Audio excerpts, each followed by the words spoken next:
Hi folks, and welcome back to Hypnosis Health Info. I'm Roger Moore.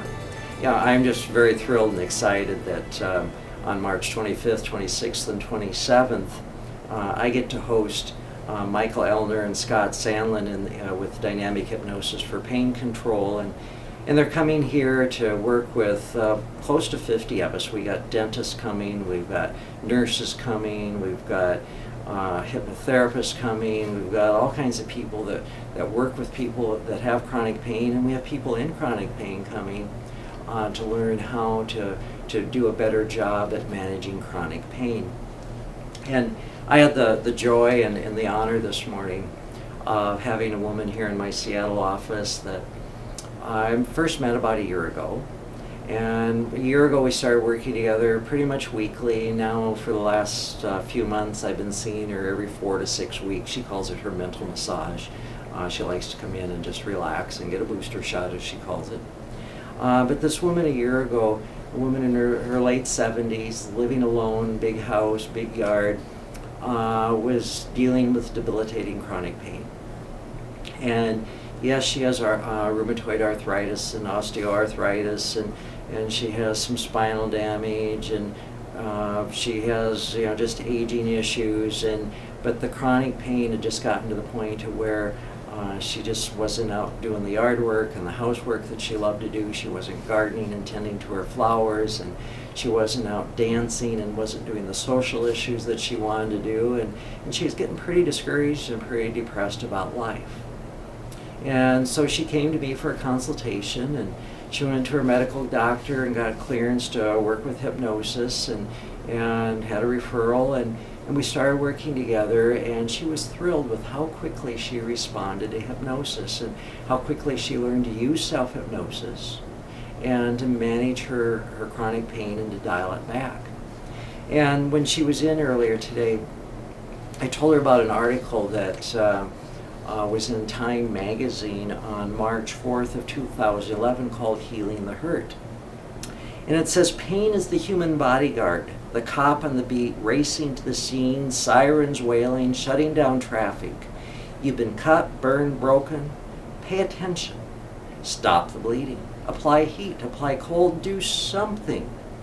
It's one of life's most primitive mechanisms by which even the simplest creature, if it has anything like a central nervous system, learns to avoid danger, stay out of bad neighborhoods, hunker down to give itself time to heal. Pain is protective. Don't do that, it commands, and the command is usually a wise one. So the sensation we seek most to avoid is, in fact, one of the most essential ones for our survival. But what happens when pain goes rogue? When it sends off false alarms so that all the sirens keep sounding, all the cops keep coming, all the hurts keep hurting? If even benign stimuli get distilled down to a single primal ouch, then pain ceases to be adaptive.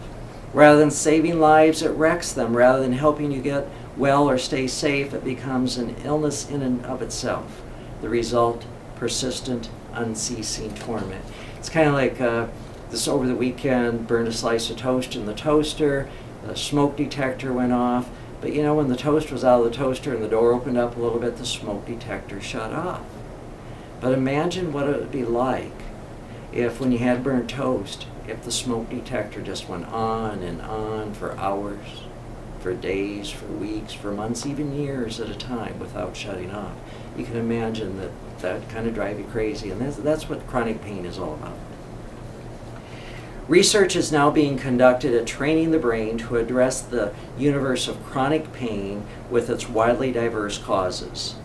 To achieve that, say some researchers, we need to do more than simply muffle the nervous system's false alarms so the brain and the body don't hear them. That's what happens with medications. Instead, we have to retrain the brain and find a way to shut that alarm down.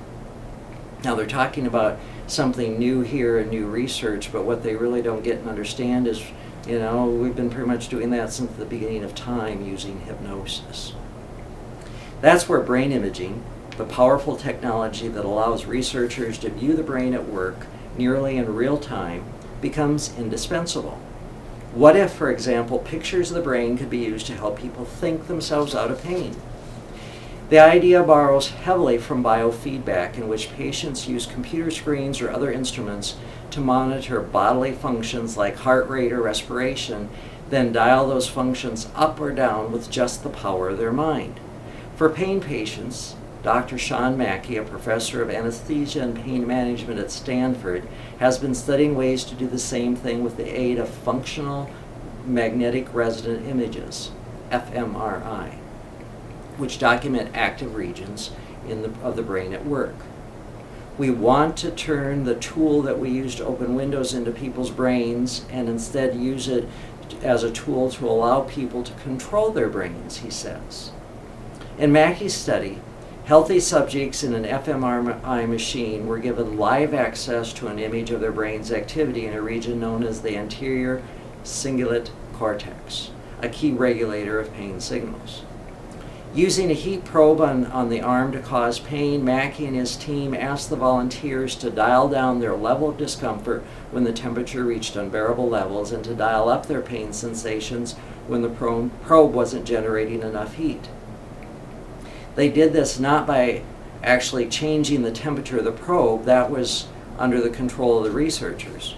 Rather, they actively refocused their brains either way from or to painful thoughts, depending on the effect they were trying to achieve. To decrease their painful feelings, for example, the subjects were told to distract themselves with thoughts of more pleasant experiences or events. Surprisingly, at least to them, it worked. Of course it worked. After the training, the subjects improved their ability to control pain intensity by 23%. And in the ultimate test, when Mackey next trained patients with chronic pain, they reported a 64%, hear this folks, 64% reduction in the sensations of pain. That's what we do with hypnosis, is we teach you how to retrain your brain, to reprogram your brain to dial down the chronic pain. Okay, you got the signal, you got the message, you need to pay attention. But now the alarm can shut off. It doesn't need to keep sending the cops out or the ambulance out. It doesn't need to keep sounding the alarm.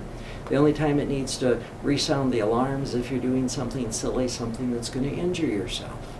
But other than that, you can work on healing without the pain.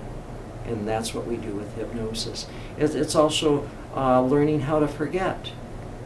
You know, like right now, you're probably not thinking about perhaps your right ear or this side of your nose, or maybe you're not thinking about your little toe on your right foot, or perhaps your ring finger, or what, other parts of your body. But as soon as I mention them, you become aware of them. Up until then, you'd forgotten they even existed. You weren't thinking about them. That's what you can also learn to do with pain, is to simply forget.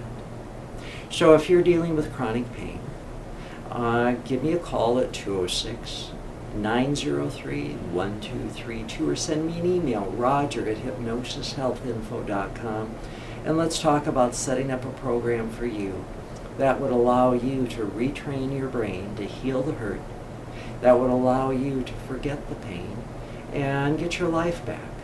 And if you're someone that's in chronic pain, or you're someone who works with people with chronic pain, I invite you to come here to Seattle March 25, 26, and 27 and attend the Dynamic Hypnosis for Pain Control with Michael Elner and Scott Sandlin. I'm Roger Moore, and this is Hypnosis Health Info.